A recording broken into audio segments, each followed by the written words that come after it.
4 कांदे घेतले पातळ लांब असे चिरून आणि हे चांगले असे मोकळे करून घेतले। त्याच्यामध्ये हळद घेतली आहे, तिखट, तीळ, जिरं, लसणाची पेस्ट, तांदळाचं पीठ घेतलं आहे थोडं, बेसन, मीठ आणि ही कोथिंबीर। त्याच्यामध्ये आपण मीठ टाकायचं कांद्यावर आणि हे चांगलं मिक्स करून चांगलं दाबून हे कांदे मिठाने चोळून घ्यायचे चांगले।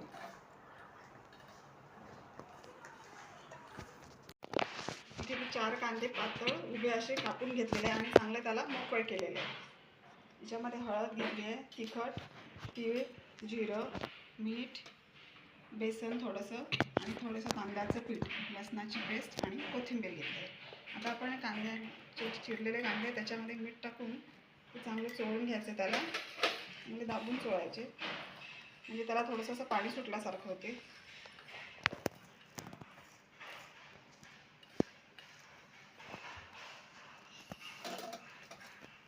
त्याच्यामध्ये आता हळद टाकायची, तिखट,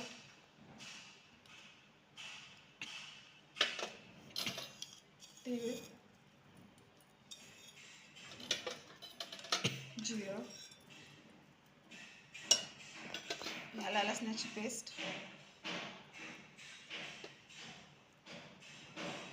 कोथिंबीर घालायची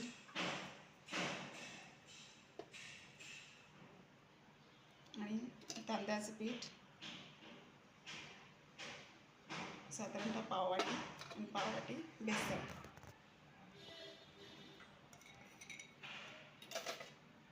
आता हे चांगलं मिक्स करून घ्यायचं, चांगलं दाबून चोळायचं, हे मिक्स करून घ्यायचं। याच्यामध्ये पाण्याचा वापर अजिबात करायचा नाही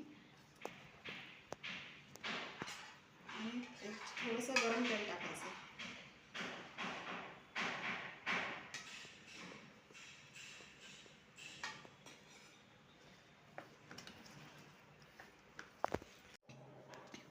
आता मी कढईमध्ये तेल टाकलाय, तेल चांगलं तापलाय। आता आपण यामध्ये भजी सोडू, पण हे भजी करताना गॅसची जी फ्लेम आहे ती मीडियम याच्यावर ठेवायची आहे, नाहीतर मोठा ठेवला तर गॅस भजी करपतात।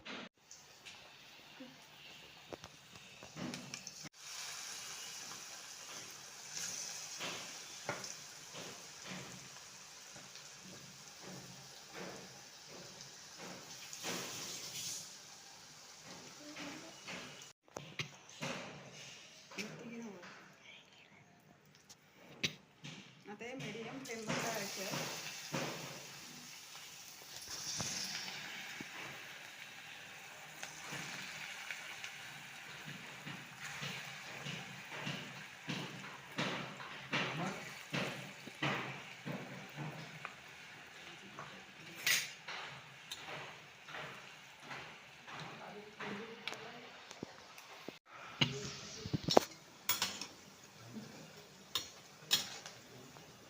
छान असे खमंग इथं अडकलेले आहेत आणि आता छान कुरकुरीत होतील।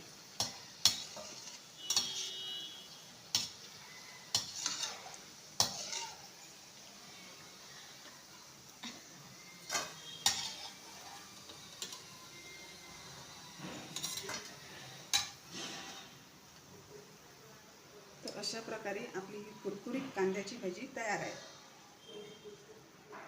आता गरमागरम चहासोबत ही गरमागरम कांद्याची कुरकुरीत भजी आपली तयार आहे। चला तर मग आता आपण सर्व करूया।